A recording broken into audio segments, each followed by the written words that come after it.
Okay, my name's Alec. I'm the lead rhythm guitarist for Chaos Doctrine, and this is my gear.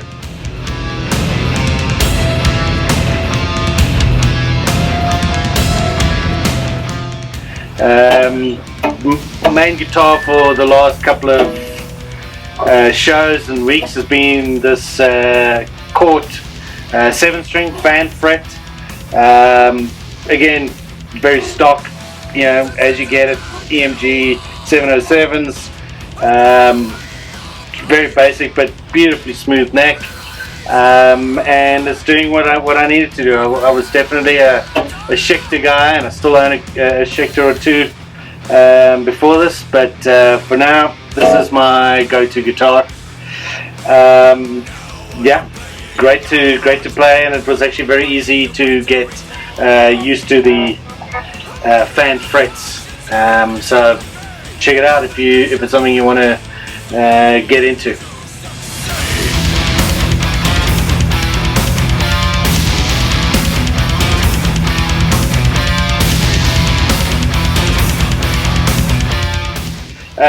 Carrying on from what I use on my guitar, DR string, fantastic, inexpensive comparatively to other brands. This is an 11 to 65 set. Really works well, keeps a nice the right tension. In fact, I use these on some of my drop tuned 6-strings as well, 6-string guitars. And I'm a firm favorite of the Jazz 3. I've got a nylon probe. Did someone say nylon probe? Which looks almost identical, except it's slightly larger. And again, just when things get really heavy, this one's got a decent amount of grip with the sweat. This is the go-to. Jazzs are great if for studio work, I find, and live. But I'm sort of slowly switching to the slightly larger nylon pro, which doesn't even have a gauge. I think it's a 1 mil. Yeah, 1 mil plectrum. Yeah. So a couple of years ago, I was very fortunate enough to purchase one of these. This is a Kemper Profiler. Absolutely fantastic, and it's a massive learning curve, but it's fantastic, live and studio. I tend to use it more in studio, and for the last little bit I've also been bringing it back into live. My live rig is actually an old TC Electronics G system, which again works fantastically well with I use a Boss metal core overdrive or distortion pedal with that, but for now I'm using the Kemper Profiler, bringing that back into the rig, with trying to keep it as simple as possible. Use a little FS2 foot switch, literally changing from my overdriven sound to my lead sound, and a Mission Engineering expression pedal.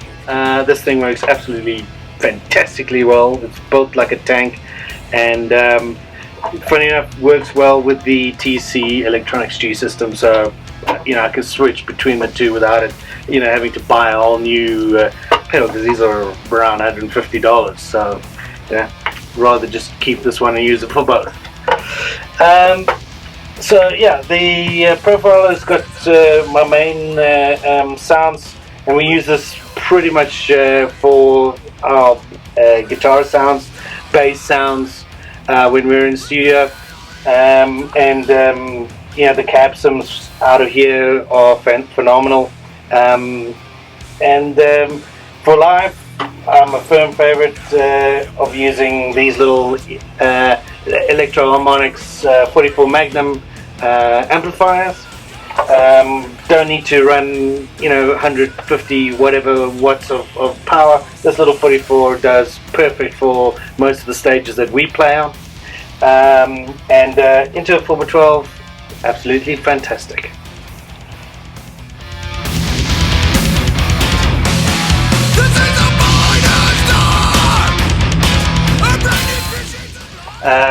I wanted to run through what we use for our samples and for live, to play those samples, and also in the band practice room, how we get everything connected so that we can all hear, because pretty much in the band practice room we're silent, except for Daniel on vocals. We're literally running in-ears for us, for all of us, and then with the MIDI kits we can absolutely just hear exactly what we want to hear. And the way we do that is through the Behringer X-Air 18, fantastic unit, enough inputs, enough outputs, and that can all via the actual, obviously, the mixing software. We can send whatever we want to whoever we want, and then bring it through to our in-ears, and these little Behringer PM1s work fantastically. In a small space like this, the Marshalls obviously fantastic, but the neighbors are not so. This is how we operate at this point. Getting back to the laptop that's standing here, this is running all our backing tracks. These backing tracks are divided or split with click and samples, go through to Ralph in his personal mix. We then have another set of the exact replica of those going through to front of house in a live situation, or obviously into our in-ears when we're in the band room. We obviously will set all of that up beforehand, and yeah, works pretty well. The other thing that we do when it comes to live is, because we're all running either cab or line, we will actually send signal to this Behringer unit here at the bottom. And if I can see what this thing is actually called, it is an Ultra DI Pro. So that device, we're taking signals from, let's say, the bass, from Ray's GT100, from the Kemper, whatever, and even from Daniel, from his lineup of his vocal effects unit. We send it through there, and that actually splits the signal again and takes it into the XR18, and then that can be sent out to Ralph, without it actually interfering with the live sound engineer, because they will want to, let's say, mic up the cab, and that signal goes straight to front of house, and then they mix whatever, but we actually want to be able to control what we want to hear. And this is the best way that we've thought that in a cheap environment that we could get this thing working. That is our tiny little rig that does what we need it to do.